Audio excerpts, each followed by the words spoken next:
ওবায়দুল কাদের তার এক বক্তব্যে বলেন, এসব রাজাকারদের প্রতিহত করতে ছাত্রলীগই যথেষ্ট।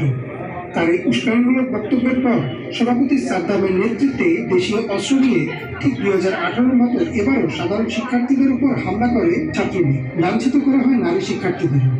তবে এবারও শিক্ষার্থীরা চুপ থাকেনি, তারাও পাল্টা প্রতিরোধ গড়ে তোলে। সাধারণ শিক্ষার্থীদের প্রতিরোধের মুখে বিশ্ববিদ্যালয় হল ছেড়ে পালাতে শুরু করে ছাত্রলীগের নেতাকর্মীরা।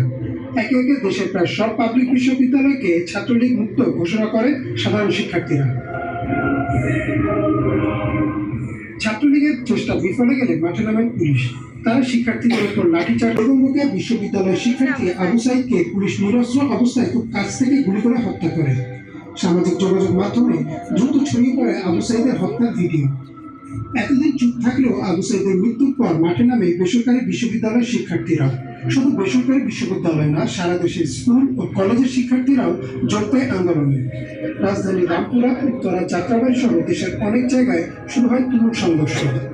17 তারিখও ইস্ট ওয়েস্ট, ব্র্যাক, এমআইএসটি বিশ্ববিদ্যালয় ও ইম্পেরিয়াল কলেজের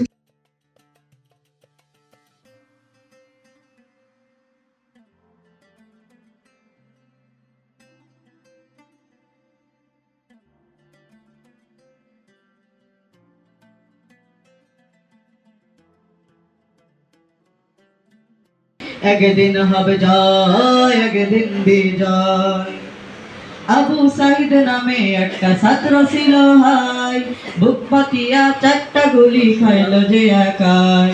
আবু সাইদ নামে একটা ছাত্র ছিল ভাই, বুক পাতিয়া 4টা গুলি খাইল যে একাই। রাজপথে ওই লোকজনদের খেতে দিচ্ছিল পানি, মুগ্ধ ভাইয়ের কথা শুনলে চোখ দিয়ে আসে পানি। রাজপথে ওই লোকজনদের খেতে দিচ্ছিল পানি, মুগ্ধ ভাইয়ের কথা শুনলে চোখ দিয়ে আসে পানি।